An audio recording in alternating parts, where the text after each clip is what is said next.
My name is Michael Durkop. I work for the City of Rice Lake, and the objective of my speech is to inform you about the complex topics of dark store and Walgreens tax loopholes and how corporate America is raising your taxes.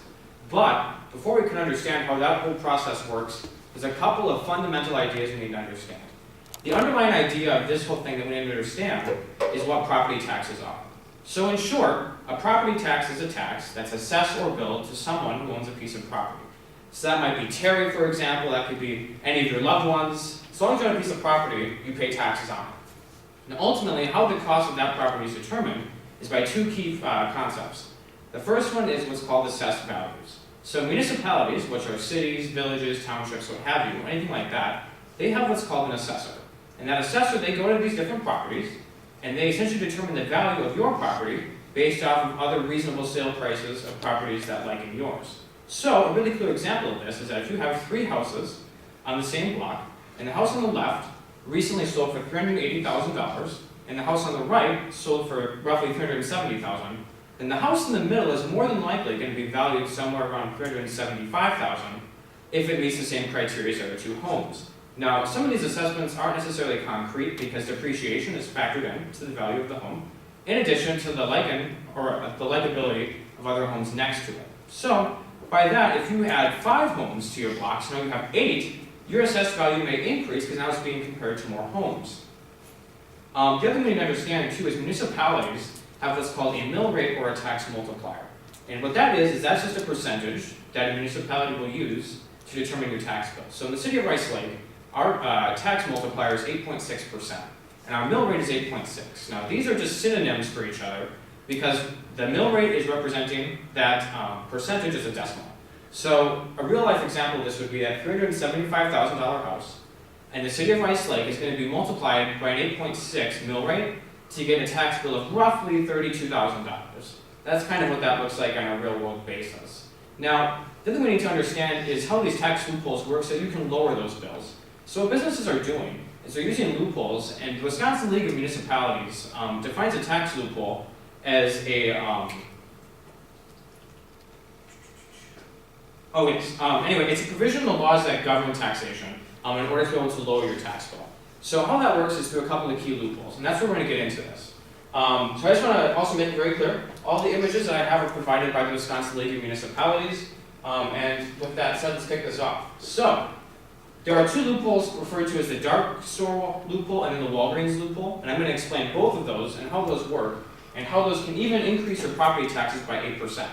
So, if your city or municipality has a large big box retailer, they're more than likely facing these same challenges that yours are.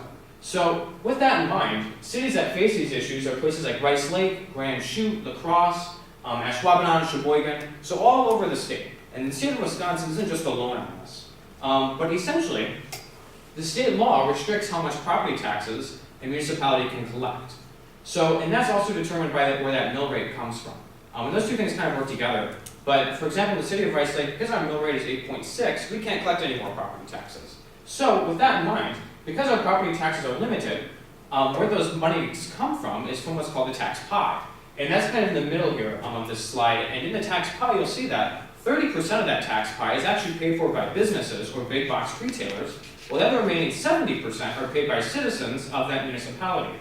And so moving on, the dark store loophole operates under one really simple principle, and that's this. For a tax assessment values, a brand new big box store can only be compared to a dark, unpopular, unshopped store in a different neighborhood within the same city.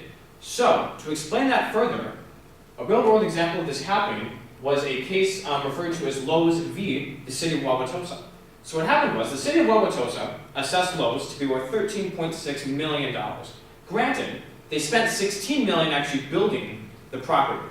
But Lowe's been only worth $7.1 million for tax purposes because they compared themselves to other dark, unpopular stores.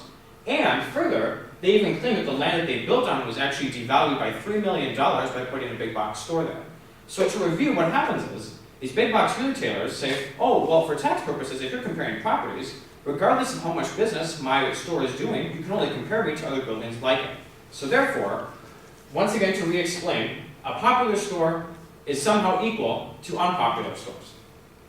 So moving on, Ironically, big box stores actually use more municipal services than the average residents do. And what's really interesting is that disproportionately, those are being paid 30% by the big box stores and 70% by the people who use them the least. And that's where the big issue comes into play. Because if you're paying 70% for services that you don't even use, then why are you paying that much? So moving on, we also need to understand what the Walgreens loophole does. And we're going to touch on a 2008 case referred to as Walgreens v. the City of Onalaska. But we need to understand how that works first. So according to the Wisconsin League of Municipalities, the Walgreens loophole is a tax loophole where the actual sales price of the property does not represent the fair market value of that property. Now, places like Walgreens or CVS are actually leased, and therefore the businesses come in and use the building, but don't actually own it. So with that in mind, what that means is that the value of the building should only be hinged upon how much money the owner of that building can get if the drugstore were to move out and a new business were to come in. And what that represents is that essentially the actual value of the property is only worth half of the actual sales price. And there's an example of that in the 2008 case of the City of Onalaska v.